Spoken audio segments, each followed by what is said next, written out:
Okay. Okay, so today, today we're gonna briefly learn about the introduction of the fly genetics. So which is about the markers and balancers and how to mark chromosome, each loci. And using the marker and balancer, we are doing some kind of a double balancing.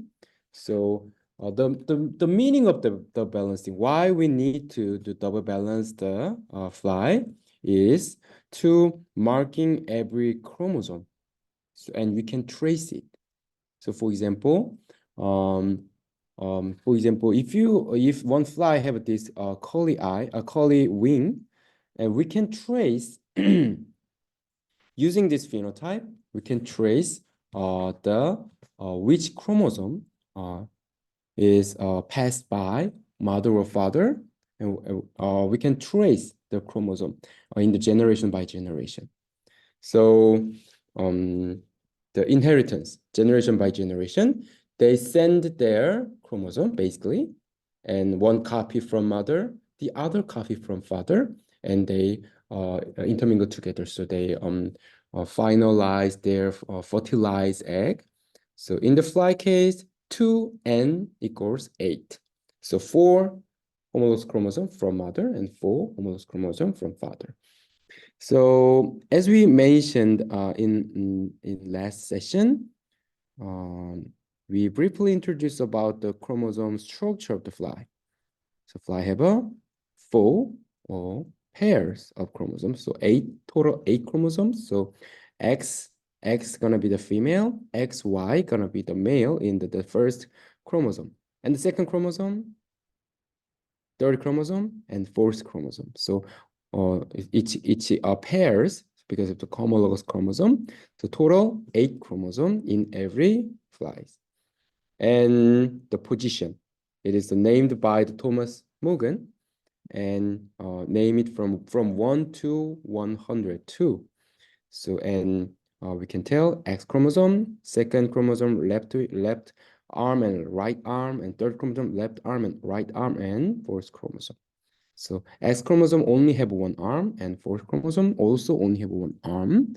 So, and what marker is, if some gene in here, for example, has been mutated, for example, the gene function in here is about to make the straight wing, so kind of the good shape, make the good shape of the wing. If this loci, the gene has been mutated, the wing structure gonna be changing.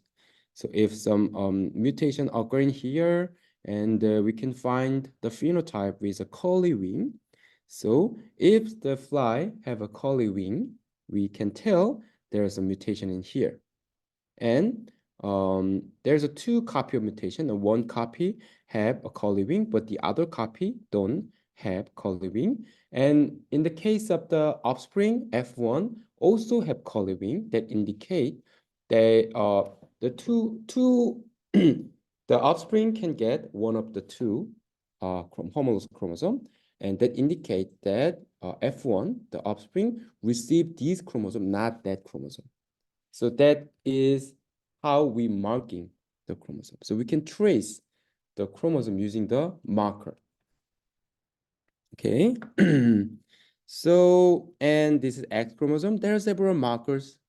For example, X chromosome markers are many markers about the eye color, eye structure in the X chromosome markers, because a lot of gene is regulate the eye function or making the eye morphology. There's a intermingle together in the X chromosome. So a lot of markers in the X chromosome markers about the eye phenotype. And second chromosome famous marker is curly wing, the most famous marker because the most easiest way to recognize. So curly wing is recognized by the naive eye. Without any microscope, we can tell the wing is cold wing. So one of the efficient marker of the fly, the second chromosome collie wing. Also in the second chromosome, we have a SCO, which another marker, SCO, is about the bristle. So there's short, no bristle in the specific point. There is another marker.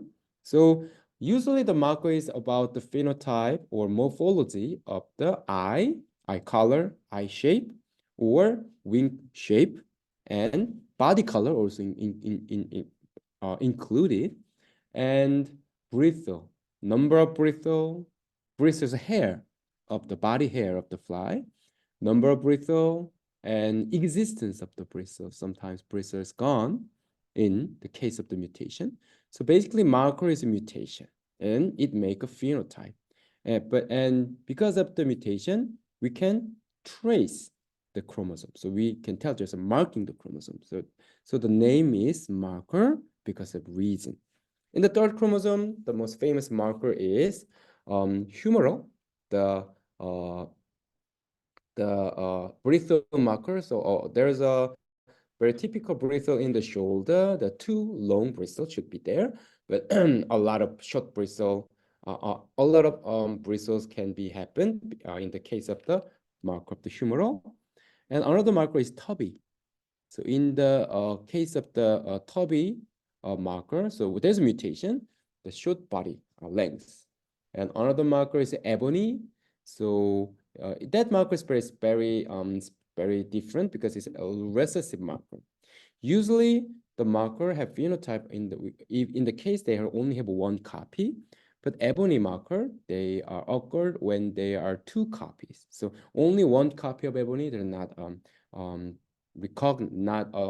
switch it to the phenotype.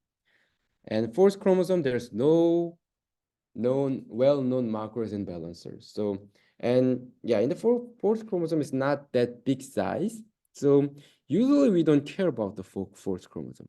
But in my memory, so some of my colleague that found very interesting gene, but he was very frustrated because it's on the first chromosome. Because in the case of the some interest gene in the fourth chromosome, it is like genetic research in the mouse. Because in the fourth chromosome, we cannot use any balancers or markers. So if we cannot use balancers or markers, there is just like the fly genetics is just same as mouse genetics, because we cannot use the balancers or marker in the mouse genetics. So and these markers and chromosome, so markers and balancers are found by our ancestral researchers in about the 1920s, Thomas Hunt, Hunt Morgan, and they found a lot of mutation, and they recognize where it is, and they use those mutation as a marking the position of the chromosome. And also they found the balance of chromosomes, okay? So let's check which individual markers. Okay, let's go to the markers. Okay, color, wild type, ebony, yellow. Ebony is on the third chromosome. Yellow is on the X chromosome. And eye color and phenotype, color and morphology. White gene is one of the famous gene, is on the X chromosome. And mini white is also X chromosome. And bar eye, drop. Bar eye is on the X chromosome. Drop eye, DR, is on the third chromosome. So current our third chromosome balancer is DR / TM6B, tubby. There is a marker to marking the chromosome in the third chromosome. And wing, the most famous case is collie. And serrate is on the third chromosome, second, third, but serrate, in the end edge of the wing, there is a kind of a tail-like structure, but it is not well prepared because in the case of the very aged fly, their wing is not clean. So it is hard to distinguish just wild type and serrate in the case of the extremely old flies. So serrate is not as good as collie, but it's on the third chromosome marker. And vestigial. So vestigial is what we saw in our previous lecture. So in the case of there's a homozygote of the vestigial, it can be the small wing phenotype. And interesting point is vestigial is found by Korean researcher, maybe Kim Jae-seop. So one of the most important finding in the fly development. So another history is a kind of billionaire after making the Gen XL saga. So nobody knows it maybe, but it is very big event of the fly community in South Korea. So he make the company named Gen XL, and he sell it, and he got a lot of money. So, and he retired as a professor with the sports car. So there was very famous story in the KAIST. So I used to learn from genetics from that guy. Vestigial is very historical finding of him, and yeah, he can write down his name on the anyway textbook. And wild type and decar decated. It is a D, or we can just tell. So it's a structure change in the wing vein. Can you see there? There's a little accessory wing structures in there, but in the D, there's no structure is in there. So the typical phenotype is on the third chromosome, but typical phenotype is their wing is stretched in the side by side. So their walk while their wing is stretched side by side, so they can tell when they walk. But if they want to tell, they watch this point. And brittle, humoral, third chromosome. There's a too long brittle in the shoulder is a typical Y-type phenotype. But in the case of the brittle humoral phenotype, there's a multiple brittle in the shoulder area. It's a very famous third chromosome marker. And pin, stubble, and shingled. Shingled is usually not many times using because it's very highly fatal. And stubble can be used several times. It may be the second chromosome, like a short or length marker. So stubble is a similar phenotype with the MKRS. It's another marker. Similar phenotype is shortened brittle. Okay. Okay. So there's a kind of the very well organized the markers on each chromosome. So bar I is first chromosome, call is second, decade is a wing, third chromosome, drop by, third chromosome, because we are using DRTM6B, ebony, third chromosome, dark body color, humoral, a lot of the shoulder brittle, and mini white is a white-eyed fly in the X chromosome. Serrate, third chromosome, the kind of tail like the wing structure, single or X chromosome, and the curled brittle, stubble, blunt brittle. It's like a shaved like brittle, so shortened brittle is SB on O is on the third chromosome, and vestigial second, white is X chromosome, yellow is on the X chromosome. So body color, eye color or shape, and wing structure, and brittle number and structure and existence. They can tell there's a phenotype. Using those phenotype, we can tell each markers, and each marker has their own location, loci in the chromosome. So when you're using the fly base, what I will tell you before, you can tell exact area of each marker. Okay. Okay, and let's go to the concept of the balancer. So this example, the third chromosome balancer TM3. So when you think about the third chromosome, it's starting from the 60 to 100, according to the Thomas Morgan's of numbering. So 1 to 20 is X chromosome, 20 to 60 is to second chromosome, and 60 to 100 is a third chromosome. So 60 to 100 is the third chromosome. So there's a numbering each loci. 60, 61, 62, 4, 65, 71, 76, 79, 80, 85, 92, 94, and or up to 100. So there is a well-organized wild type third chromosome, and centromere is on the center, and left side is a left arm, third chromosome left arm, and right side is third chromosome right arm. And let's look at how looks like the third chromosome balancer TM3. So we can using the color, so we can tell where to where. So this area, okay, same.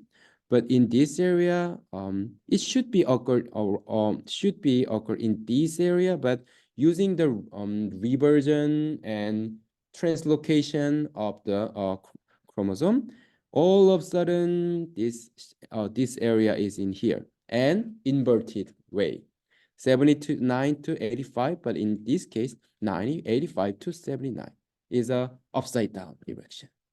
And 90 to 85, so upside down direction. And 60 to 71. So all of a sudden, this part can be moved to this one, this part. And so as you see in here, all the loci are mixed up a lot. And because of this reason, as we learn in the general biology, for making the recombination, homologous chromosomes should be aligned. The loci to loci. So using the maybe the protein name is cohesin.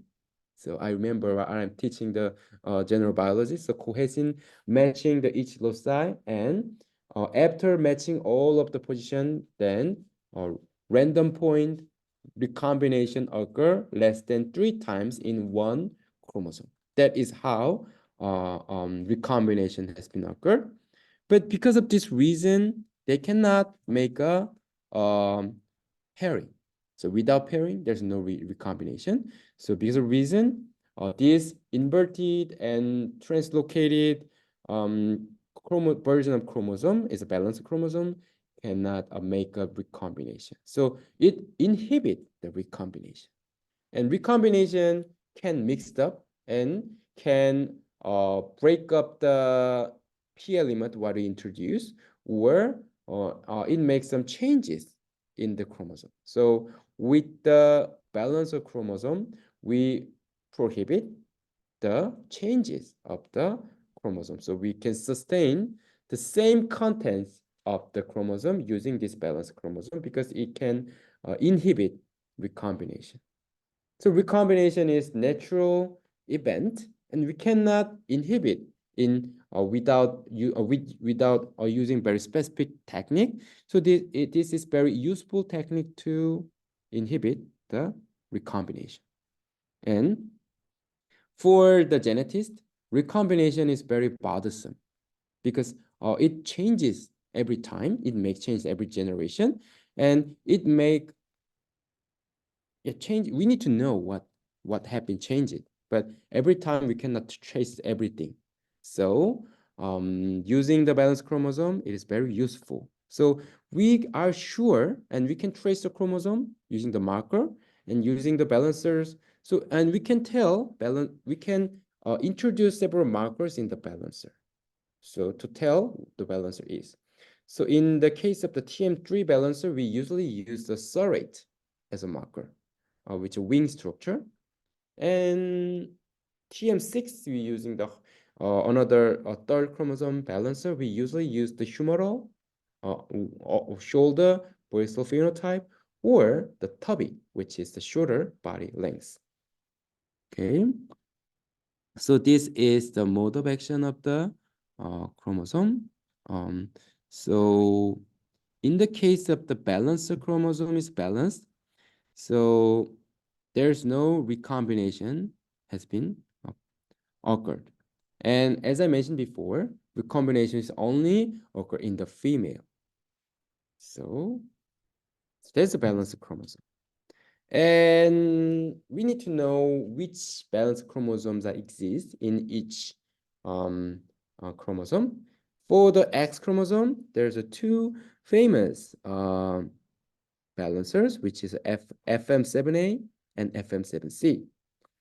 FM7, and their kind of the typical marker is about the eye structure marker. The bar eye is the most famous marker of the X chromosome balancer. So bar eye is a bar eye. Eye shape looks like bar. So kind of the morphology of eye shape has been changed. So typical marker of X chromosome is bar eye, both SM7A, FM7A, and FM7C.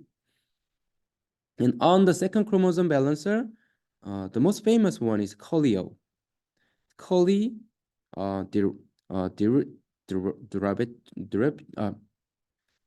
Coli of Oster, so it's Colio. And its second chromosome marker and typical marker is definitely Coli.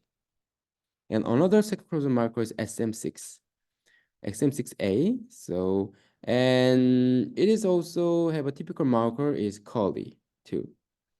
So Colio SM6A, their marker is Coli. So using the curved wing phenotype, we can tell Colio and SM6. And TM3 and TM6B is the typical marker of the third chromosome. So TM3, their typical marker is serrate and ebony. So ebony, but in the case of the ebony, they should be the homozygote to showing the phenotype. So it's not convenient. So serrate, the tear-like wing structure. So SM, so using this marker, we can tell the existence of TM3. And about the TM6B, we are using it many times. We're usually using Colio or SM6 and TM6B. TM6 contains the humeral. Humeral is shoulder bristle, a lot of shoulder bristle. Also have ebony and tubby. Tubby is a shorter body length.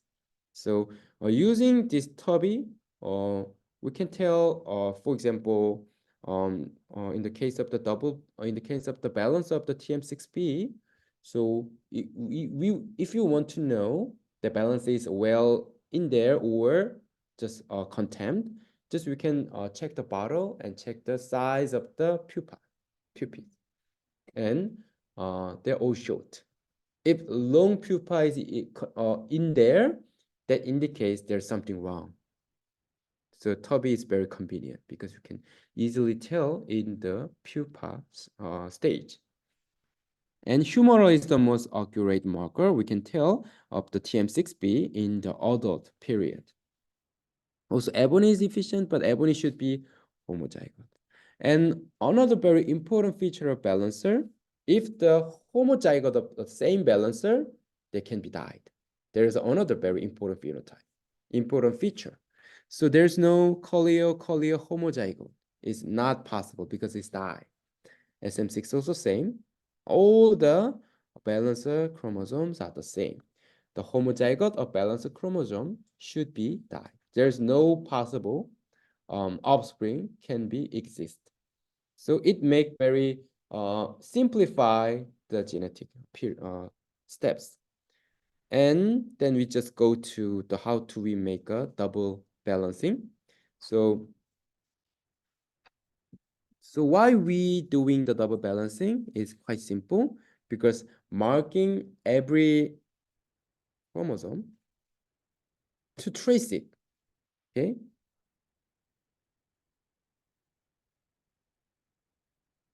Okay, so I didn't let you know about the details of how to making the P element insertion line yet. So that's gonna be, we can deal with in the next class.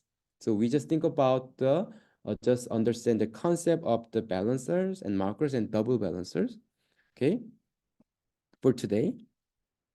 Okay, so double balancing is, for example, we have a CN-GAL4 in the third chromosome. So that is a P element insertion in the third chromosome. And when we check the when we just think about the genotype of this line, it's like this. White minus, because it's white 1118 background, white-eyed background. So usually we just write down this because in the case of the female is white minus homo. So in the case of the homozygote, we just do not repeat many times. And in the case of the male, white minus slash y, that is the male. So we just simply write down this like this. And the second chromosome, there's nothing in the second chromosome. So plus slash plus. So each you should understand that there is in the second chromosome, but in the other fly, there's a two homologous chromosome. Okay, so total 8 chromosome, but 4 pairs you need to tell. So there's also we only write down one, but in fact there's a 2 X chromosome. You can tell it's a female, and plus slash plus is a second chromosome. Two Y type second chromosome. In the case of the third chromosome, CN-GAL4, this is a CN-GAL4 homoline. So CN-GAL4 one copy is one homologous chromosome in the third chromosome, and another CN-GAL4 also in the third chromosome. And in the fourth chromosome, it also should be plus slash plus, but we don't write down fourth chromosome because there's no marker and balancer at all. So we don't care fourth chromosome usually.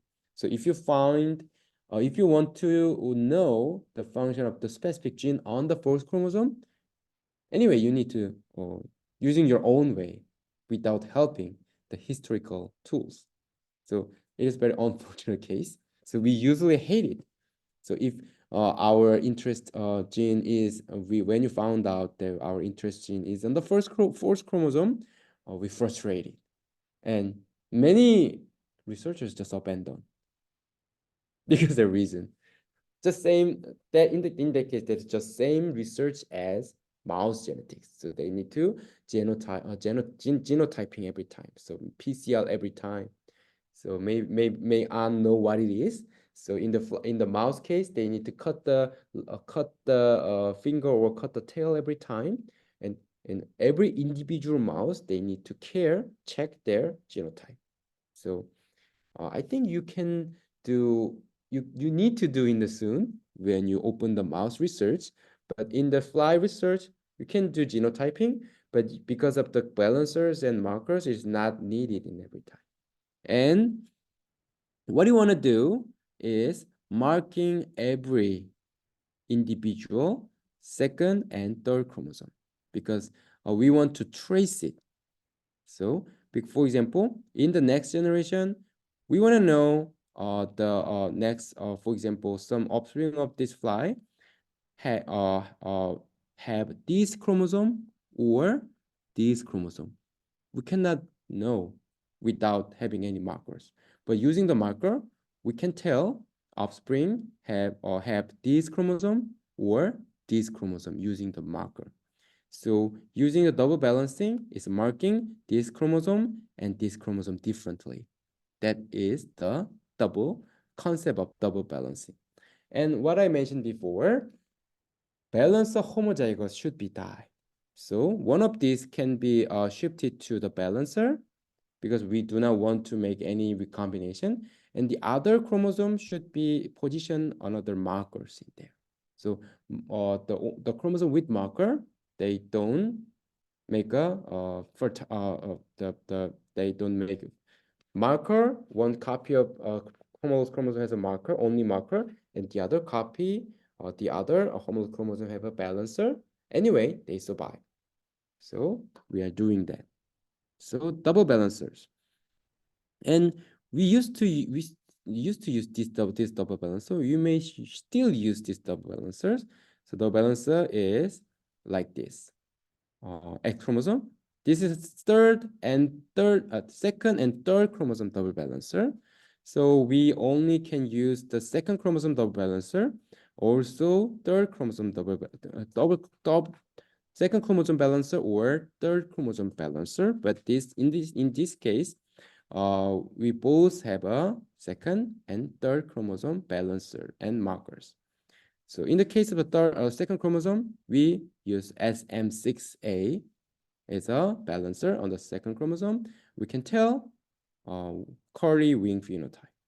And SCO is a second chromosome marker. We can tell there is no bristle in the end of their end of their body. Okay, here, SCO, and in the case of the third chromosome, TM6B is a tubby and humoral. So many bristles in the shoulder.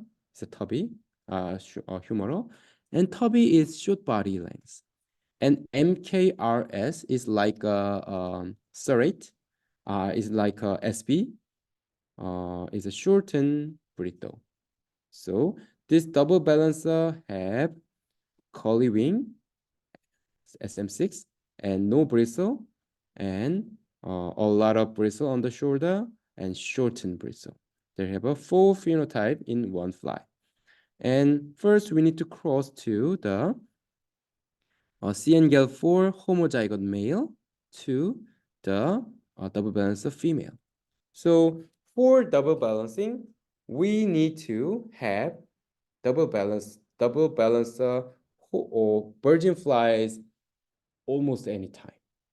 Because of the I emphasize we need to maintain double balancer line in several trays. So not only several bottles, but we need to maintain several trays. We can tell this one box full bottle is one tray of bottle. Several trays of bottles of double balance is needed because we need to have the version of the double balancer in any time, because the very important point is we should not wait flies, but fly waiting for us. So there's very important point. In Korean, 자 그러니까 우리가 파리를 기다리면 안 되고 파리가 우리를 기다리게 해야 된다. So that is very important and essential mention in the flight research. And without that, we cannot proceed the project. And we have enough version of the double balancer. And the double balancer feature is every chromosome, homologous chromosome are marked by marker or balancer in the second or third chromosome. And when you cross it, and we can check the offspring, we only pick these fly. So in the second chromosome, they will have SCO only or SM6 only, because there's a wild type close to the SCO/SM6. We only choose curly winged fly, SM6, and another copy of homologous chromosome should be wild type. So plus/SM6. The fly contain curly markers, curly phenotype.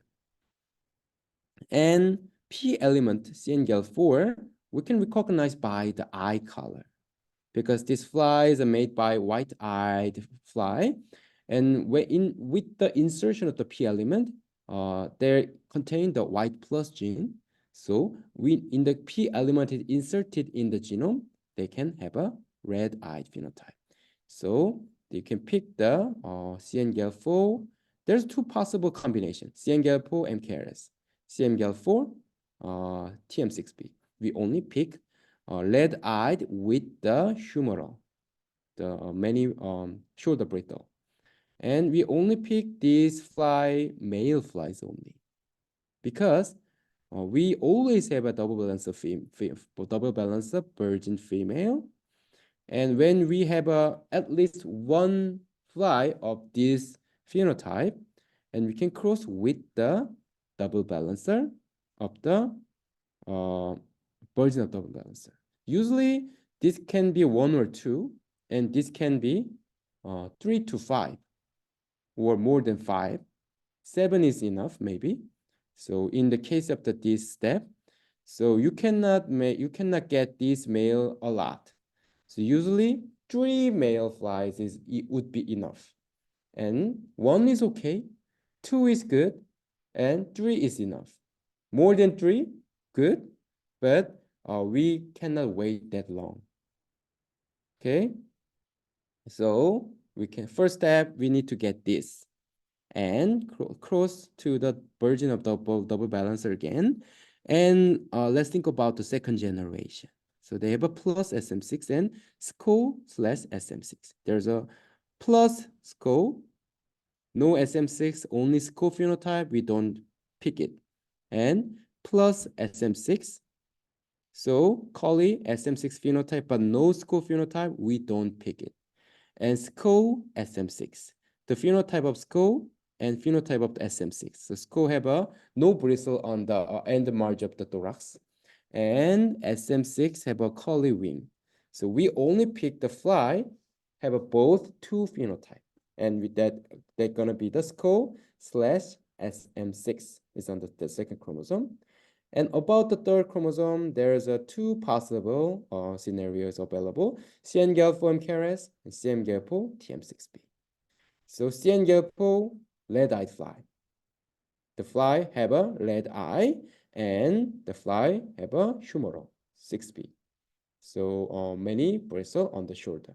So we need to pick the fly with the curly wing and red eye and many bristle on the shoulder.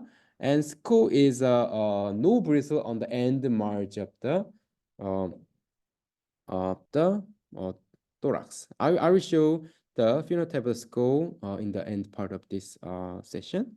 Okay, and pick the male and virgin at the same time. So this step is very important because we can collect the male of this, but we need to collect virgin of these two. And virgin is time limited. So when the eclosion, so within 8 hours, we can tell that it's a virgin fly. So, but even though it is not virgin, we just cross it because we can tell in the second generation because every part is marked by balancer or marker. So this is the double balance fly of the CN-GAL4. So we usually double balance with the second and third chromosome because we do not deal with many X chromosome related gene.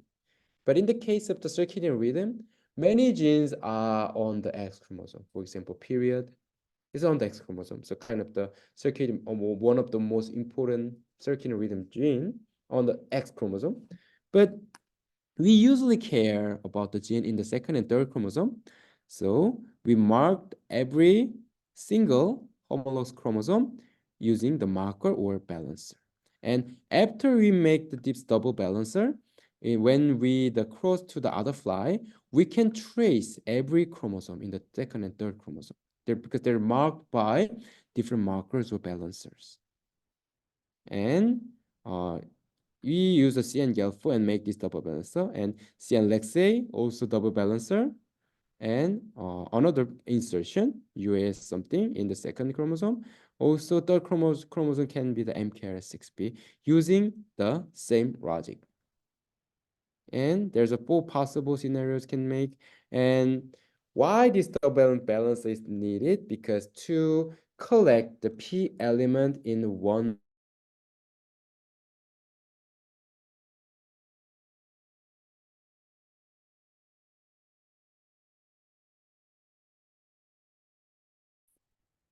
okay, so um, so this is basic introduction about how to do the double balancing. And okay, today we're gonna finish a little earlier than before. So this is a step of double balancing. So we need a two cross step. First cross and second cross. And in the second cross, we need to pick these very narrowed narrowed genotypes, male and female. And the second step is the more important because it is much more harder because we need we can get limited number of these specific genotype of a male fly. And also we need to get the specific phenotype and genotype combination of the virgin fly and close them to each other. So I usually miss this point. I usually late. I usually miss the version of this step. And then in the case that happens a lot because we are busy and we usually don't care this double balancing. So there's a reason why our double balancer should be abundant because sometimes, oh, I need to do that, but I don't have fly. I need to wait for one week for that and 1 week delay. But I recognize, okay, I need to do that, but flies are always waiting for me. It's better than my speed of my thought, and that would be not damage your timeline. Okay. Okay. So and and this is about the introducing how to understand one of a figure of my nature paper, how to make a specific GAP expression on the Gelfo and Lexay both express area to specify CN neuron that is on the first figure on my nature paper. This double balancing scheme is to explain what it is. So I will repeat this when I explain about the how to understand my nature paper. Is on the first is on the first figure of my nature paper. So it will be done soon. And let's go back to the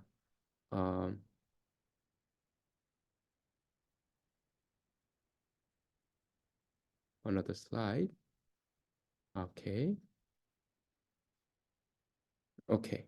And so I'm gonna wrap up soon. Okay, because I need something to do in the 10:30. And next time I'm gonna introduce how to make a P element insertion. So a P element is made by Babala McClintock and is a jumping gene. So some fragment of the gene is jumped some genome by genome. And it is very important to introduce new function to the organism. And that would be essential for survival, some microorganism, for example, antibiotics resistance. So they're starting from the kind of the that needed. So there is a P element formation, and transposase is specific enzyme that can make this jumping and introduce this gene fragment to the genome. This enzyme is essential. So I will introduce the exact details about how to. First, we need to clone. So we need to put our interest gene in the P element, in the vector. So vector is the equalize secondary ring of the genome, and that is moved genome by genome and introduce new phenotype, very essential for the equalized survival. And using the vector, we cloned our interest gene in the vector, and we inject the vector with the helper to the fly germline. So that is a step. And I will introduce how to make it in the next time. Okay. So, okay, I will wrap up today's session. Okay. See you on the next session. Okay. Thank you.